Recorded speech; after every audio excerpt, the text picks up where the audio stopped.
Okay. You can do hide floating meeting controls I at the bottom of that section. Yeah.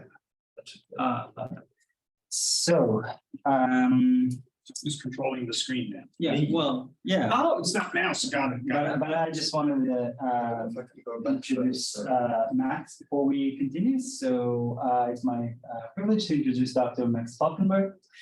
Max is a complexity scientist currently based in the Maths department in City University, London. His current work focuses on studying polarization in social media with specific interest in climate change, and this is what he will talk about today. He's been working there with Andrea Bankel, right? Max did his undergraduate degree in physics at Imperial College London, where he also stayed for his PhD, working in the Center for Complexity Science. We met 2 months ago in the International Conference on Computational Social Science, and I thought that his work would be an excellent opportunity to share with the group. Thank you, Max, for joining us in person today. Thank you very much for the invite, and thank you all for being here. Yeah, so I should start with an apology. I am a physicist. I will say things that might upset you. I apologize in advance. Please don't hold it against me. So yeah, this work is on polarization around climate change on Twitter. As we know, Twitter is representative of the world perfectly, and there is no caveats at all in any of these results. But anyway, we can come to that later. And this is work with a long list of wonderful people, most of whom are Italian, which makes life a lot of fun. So yeah, I guess I'll get cracking. I just thought for a nice intro, I'd leave some of my favorite tweets about climate change and climate skepticism. My favorite is always this one here, about all the unelected scientists. So thank you, all you unelected scientists, for being here. Cool. So this work started last autumn when the UK was hosting COP26, and COP26 is of course natural follow-on from the Paris Agreement, which was in 2015. And being social media researchers, we did what everyone does, which is said, okay, let's look at Twitter. And the very first thing we did is we just collected tweets using the term COP26. And then we constructed a retweet network using those tweets. And we just looked at it, okay? We thought, okay, let's see what it structurally looks like. As I say, I'm a complexity scientist. I've worked a lot with networks, so we tend to look more at structure than we do at content. Structure first, and we'll worry about whether the content is accurate later. So we mapped the discussion before COP26, and we saw that we had something that looks like sort of a big blob here on the left, and you have something that's like a little appendix. Okay, so it might not mean anything, but actually, if you start zooming into this part of the network, and I should say this is just the top 1,500 most retweeted accounts, you start seeing lots of the cavalry of climate skepticism on Twitter. Oh, no, not that. I mean, just to pick out a few, you have Steve Baker, who's a prominent MP from the Conservative Party in the UK. He's on the Net Zero Scrutiny Group, which I always think is a nice, clear name. And then you have sort of, conspiracy theorists group. This is Piers Corbyn, who was, leading marches against COVID vaccines last year, former UKIP MEPs. And then this guy, Steve Malloy, who's very proudly quoting a Nature Climate Change article, which says he's the most influential climate skeptic. I'm not sure that's true, but he's very proud of himself for this. Anyway, so we looked at this. We were like, interesting. This appendix that's hanging off the end there that appears to have some association with climate skepticism. But we're talking about Twitter, and then the question about Twitter always is, well, why do we actually care? I mean, it's not really representative of the wider general public.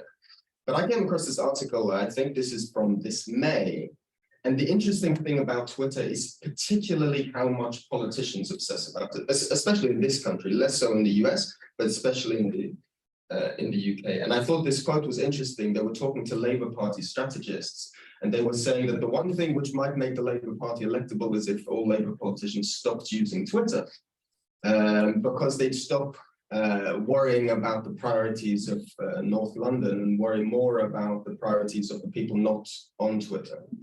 I mean, this is about the Labour Party, but then I thought there was this interview this Sunday actually on Sky News with Lord Lister. This is a pretty random guy, but he used to be Boris Johnson's chief of staff when he started as prime minister. And he said that it was Twitter's fault that Tory MPs got, over enthusiastic about the idea of getting rid of Boris Johnson.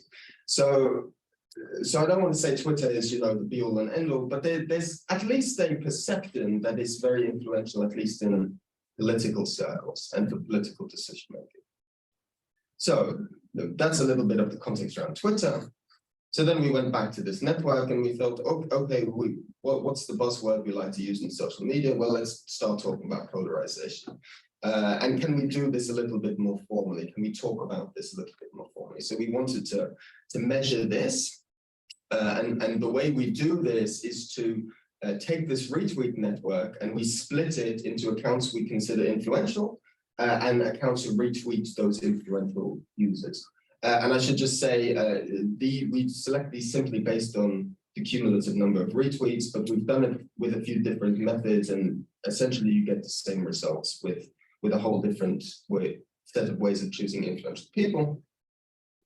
And then what we try to do is we use sort of methods that are inspired by this work from Barbera from 2014, which is basically mapping this bipartite network structure into a one-dimensional distribution. And then we say, okay, so we have something that looks like a bimodal distribution. Let's have a look at what's in these two groups. And you find sort of a majority group, which if you look at the content of their tweets, appears to be generally pro-climate and pro-climate action. And a minority group, which some people would call climate skeptics and other people would just say, people on the right who have better priorities, is what they would say about themselves, perhaps. So we started using this method, and then we looked at historic COPs as well. So we looked at COP20 to COP25.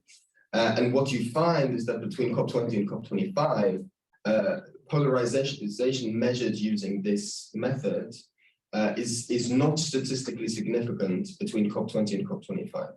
So there's of course the caveat that COVID happened, so COP26 was delayed by a year, which means that COP25 was in 2019, and now we're talking about the end of 2021. There's not an insubstantial gap there.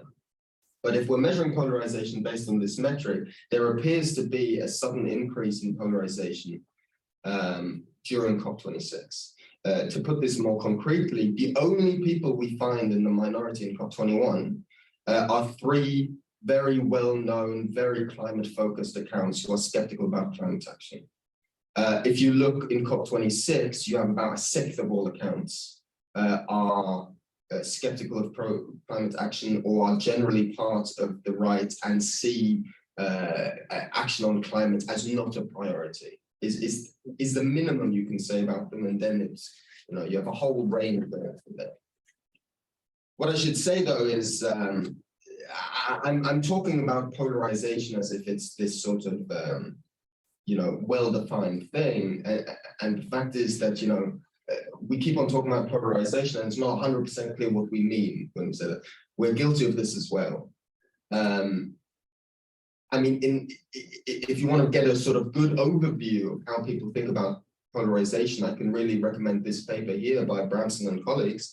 And I just thought it was funny to say the starter set of ways of thinking about polarization. There's 9 of them, and that's just the non-exhaustive starter set. And we picked one. I mean, in my defense, the one we picked is the one they say is the most common definition, but there's all sorts of issues. The labels on this diagram have disappeared, but I also include this. I drew this recently. And another issue with polarization is the difference between how social scientists and political scientists often think about it, and how network scientists, which is my background, think about it. If you look at structural data, you're not actually looking at opinions, you're looking at structure, and you're making an inference that this sort of, group structure has something to do with differences in opinion, and that's absolutely not always the case. You could take a network of people in Bristol and London and look at communication between them, and you'd find what looks like a polarized network, despite it having very little to do with, opinions on specific issues. So one of the big issues is about how we talk about these branches. This is sort of the structural Twitter analysis. This is what you might get from opinion surveys. And what we're actually trying to do is we're going through structure, we're inferring a distribution of synthetic opinions. And then from that, we're trying to measure polarization. Long story short, it's complicated. And for the current work, we talk about in terms of bimodality, that's group size, but there's other ways of thinking about it.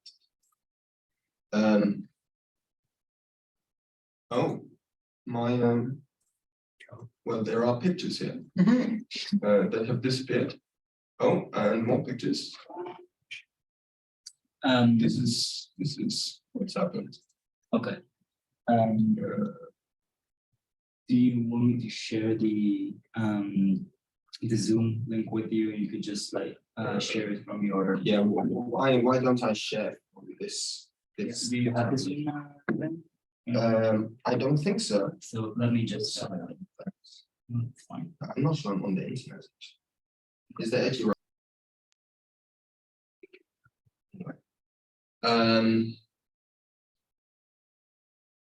This looks a little funny now, but we'll go with this.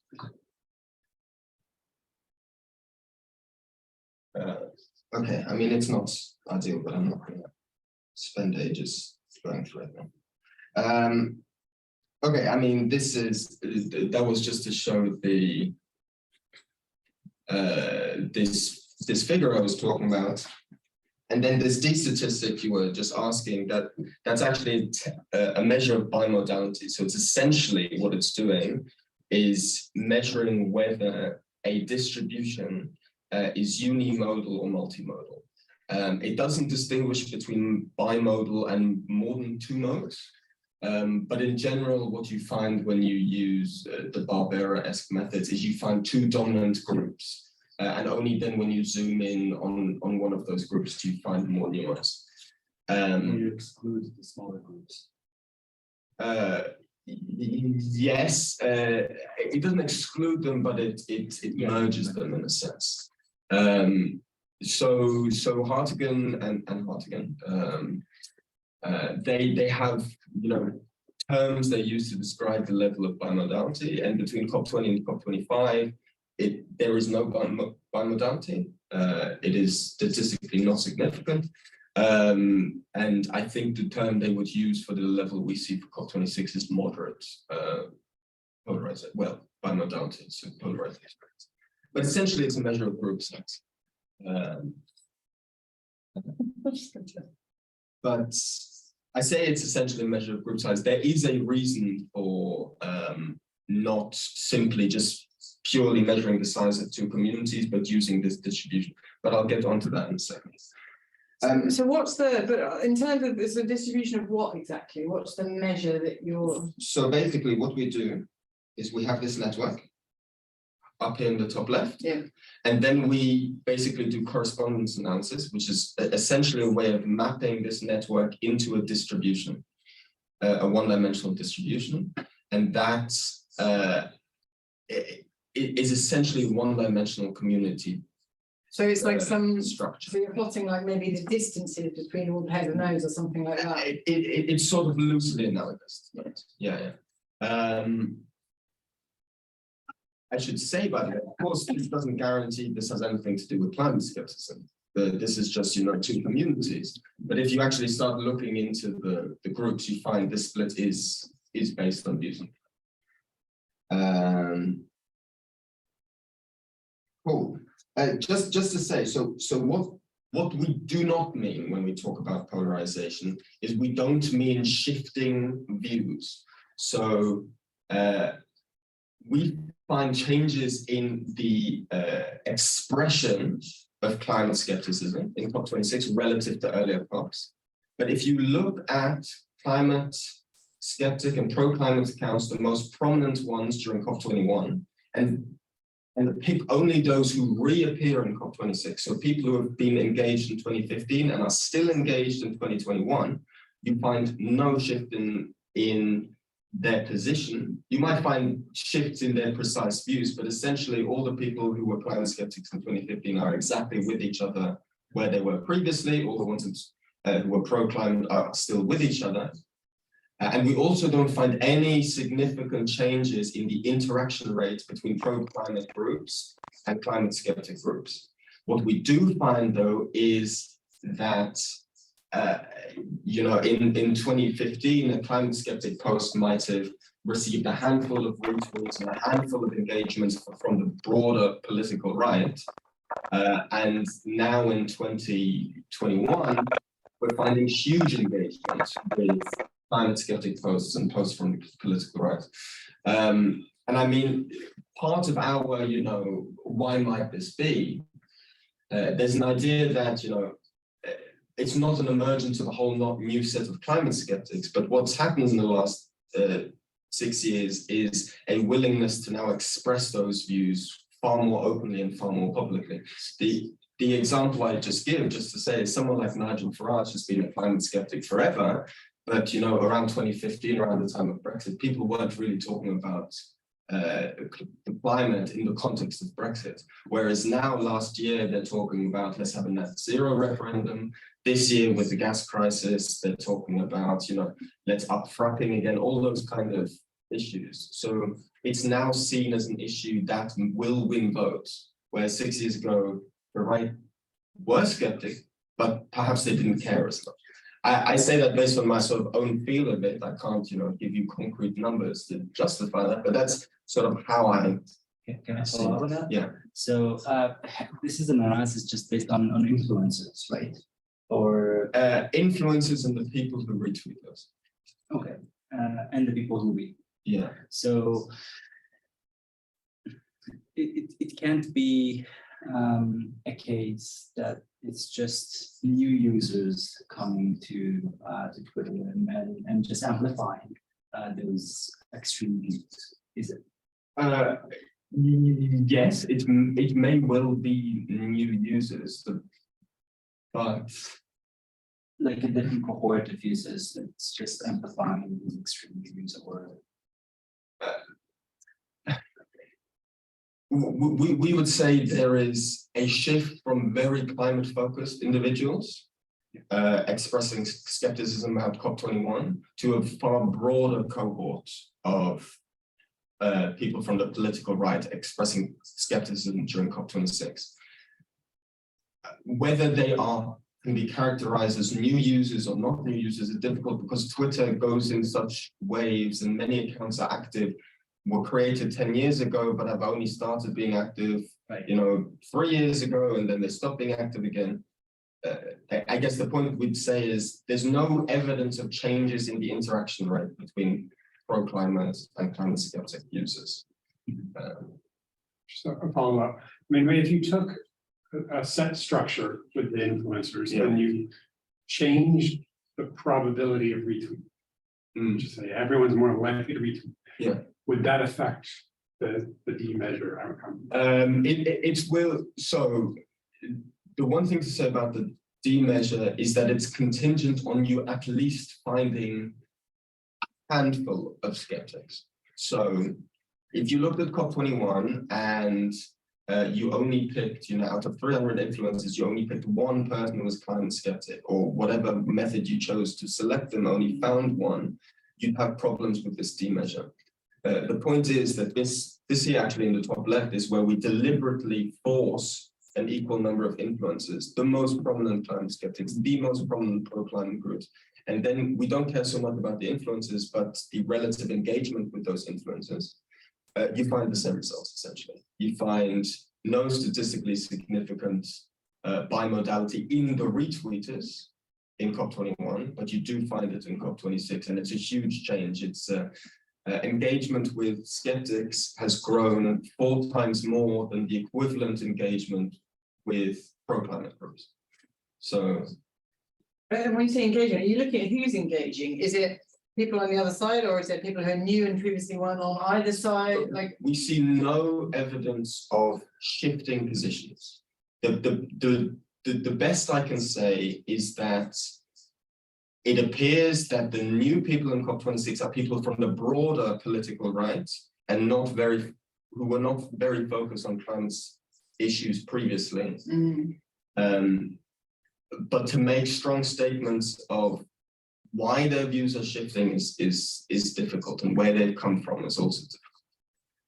sorry, just a really quick clarification. So engagement though means replying or retweeting, because those are. I mean, in this case, we measure it in terms of retweeting. The retweeting you normally agree, but if you're replying, you might not. Yeah, that's why we do retweets.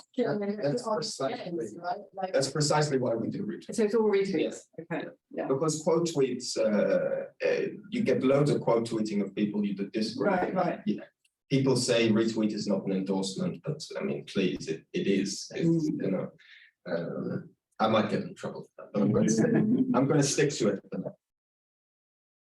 Just one thing to say more generally, my title was climate polarization, and then I had the audacity to only talk about COP. The one thing to say is if we look at these users who are in this majority group and this minority group from COP26, and then we look at their activity over a sort of 8-year period, just using the terms climate change, of course, that's too limited, but that's what we were able to get with the data we had available. You find that the skeptics in COP26 are very representative of a much broader data set on climate skepticism, which has, 50, 100, I can't remember the exact number, different, terms that are very, very specific to climate skepticism. I can't remember them all off the top of my head now, but the correlation is very, very good between COP26 minority users and users who appear in a data set of climate skeptics. So just to talk about a little bit, if we look a little bit more at this minority group, one of the things you see is if you look at the news sources they tweet, they're far more likely to tweet news sources which are considered unreliable by NewsGuard. That's a fact-checking organization in the US. I personally am not the biggest fan of tools like NewsGuard, but it gives us one way of quantifying these differences. So these unreliable sources, they're almost exclusively found in this minority group. Cool. Okay. And then we said, okay, this is all interesting, but we're saying, okay, there's a whole bunch of climate skeptics. Great. But can we look a little bit more at the role of politicians? And the reason we are interested in talking about politicians is because, we can talk about the science of climate change, and then we can talk about the politics of climate action. And in a sense, I think many people are now of the view it's not a question of science anymore. It's a question of, are they going to do it or they're not going to do it about climate action? And that's a political issue. And, this is not just a UK problem. I show UK politicians because we're in Bristol, but there are prominent politicians in the UK and in many countries who are opposed to climate action. The most prominent being, Nigel Farage, but he's not, he's not in power currently. But, Steve Baker was made Northern Ireland Secretary 2 days ago by Liz Truss. So, these are not fringe figures. And one of the nice things is that this wonderful group from Amsterdam did my work for me, and curated this data set of politicians on Twitter. It was very, very convenient. I will let you take the photo of the final one. And then the nice thing about using this distributional measure, and this is, by the way, the reason we didn't just, split into and count users, but we use this method to create a one-dimensional synthetic distribution, is you can select your influences deliberately to focus on an issue. So in the original version, we just took the top 300 accounts by retweets. But now we can say, okay, let's just take politicians and let's take the top 300 accounts who are not politicians and let's repeat the process twice. And then let's merge those two distributions to create a two-dimensional sort of spectrum of views. And what you find is a little bit more nuance in this spectrum. So you have this political dimension here along the bottom here, and then you have this climate dimension. I should say, by the way, we only considered Anglophone politicians from Australia, the US, Canada, and UK. Partially because if you go into other languages, then the language conflation is stronger than anything you see based on views around climate change. But what you find is this large majority group in which you find the majority of mainstream political parties and the majority of pro-climate individuals. And then you find this group here in the top right, who are this minority group who express climate skeptic views. But they're also where you find most politicians from the US Republican Party, people who used to be affiliated with UKIP or Brexit, the UKIP or Brexit parties, but also people like Steve Baker from the Conservatives, and you find the Canadian Conservative Party. One interesting thing is the Australian Liberals, who people consider, have not had a good record on climate action. They appear in this majority because they had very pro-climate rhetoric during COP26. And when we're doing this Twitter analysis, what we're measuring essentially is engagement with rhetoric. We're not actually measuring, will these political parties follow through on what they're saying? Based on what they're saying, Boris Johnson and the Conservative Party are hardcore pro-climate party. But that doesn't necessarily mean they, will follow through on those views. The point is, in this minority group, these are people who are actively talking about opposing climate action. What are the numbered tones there? Yes, okay, excellent, good. I was about to forget about that. These are topics extracted from topic modeling using BERT, actually.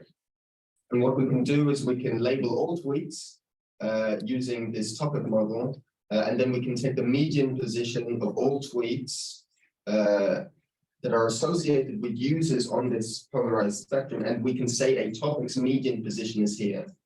So you have a bunch of topics up here which are dominant in this minority group, and a bunch of topics which are in this majority group. And then if you look a little bit more into this, I mean, this is a sort of, I've taken this from a taxonomy on sort of climate skeptic views that's been developed by John Cook and colleagues. And what you find is this minority group, they express all sorts of views which fall under every category here of known climate skeptic claims. So these are just tweets I selected myself. It's, global warming isn't happening kind of thing. Lots of stuff about Arctic ice being, more than it's ever been before. Great high quality mathematical calculations on the extent of CO2. Things about, polar bears are doing really well. Where's the climate change? There's a lot about green socialist nonsense. It's all going to make us very poor. And then a lot of stuff about climate alarmism. The one thing that I think is really interesting, though, is what do you think is the one issue that pro-climate groups and climate skeptic groups in this minority actually agree on? Does anyone want to guess? There's one topic which really transcends the spectrum. Clear? It's not nuclear. It's actually, in fact, the issue of political hypocrisy, which I like because everyone is shouting political hypocrisy. You have Lauren Boebert, who, for those of you who don't know her, she's full-on Trump cheerleader in the US, and she has her gun restaurant in Colorado somewhere, and then you have Caroline Lucas, who most prominent Green politician in the UK. Both of them are talking about political hypocrisy, but on different terms coming from different directions. And the thing that's interesting about this is if you look at a data set we have on climate change tweets from about 2012 onwards, this is my last slide, I'm about to, second last slide, I'm about to get. You find that in this pro-climate group, half of all tweets about climate change have been since the end of 2018, but half of all tweets which make some kind of reference to political hypocrisy were made in the 12 months before COP26. So this is climate change in general, this is accusations of hypocrisy around climate change. And there's been a huge increase in pro-climate groups shouting hypocrisy, hypocrisy, hypocrisy in the last year and a half or so. For these minority climate skeptic groups, it's been an issue for a longer time, but the surge hasn't been as recent. Anyway, so some final thoughts. What we show is, growing polarization around COP on Twitter. That's important to say, it's on Twitter. Our robustness checks do suggest that the groups we see during COP are broadly representative of the wider climate discussion, but of course there's caveats around that. There's this theme emerging that political hypocrisy seems to be significant as something that bridges both minority groups and majority groups, pro-climate groups and climate skeptic groups. That's particularly important as well because Twitter recommends content based on, similar interests. So exposure to, minority views is more likely if you're engaging with content saying, for instance, during COP26, look at all these politicians using private jets. You engage with that, then you're going to be more likely to see other content from these minority groups. And as I was saying earlier, we can't say there's necessarily shifting views, but what there does appear to be, at least on Twitter, is a much larger willingness to express climate skeptic views in the last year and a half. It's really emerged since mid-2019 and the climate strikes in 20. Since then, there's been a really strong willingness to express climate skeptic views. Anyway, we have a preprint, which will hopefully be accepted in the next week or so, if we're lucky. It's worked with all these wonderful people. Yeah, well, I've spent the last half an hour talking about Twitter, so please do follow me on Twitter. And yeah, if you have thoughts later, do email me. The paper has the senior people's email on it, but they won't reply to you. They're important and senior. I will reply to you, I'm not sufficiently important. Anyway, thank you very much. I think we'll start. Where is it? Yeah. Oh, I need to. Well, I need to. I said, yeah. So we don't have a lot of time, but maybe we can take 5 minutes of questions.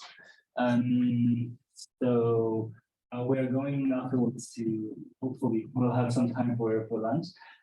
So we can, those of us who join, you can ask you in person afterwards, but maybe those who are not and want to ask some questions, or please do so now.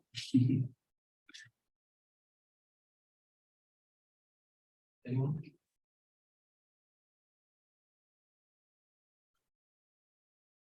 I can let people speechless. That's my What do you think the role might be of just increasing polarization on Twitter generally? That's a really good question. I think that's certainly part of it.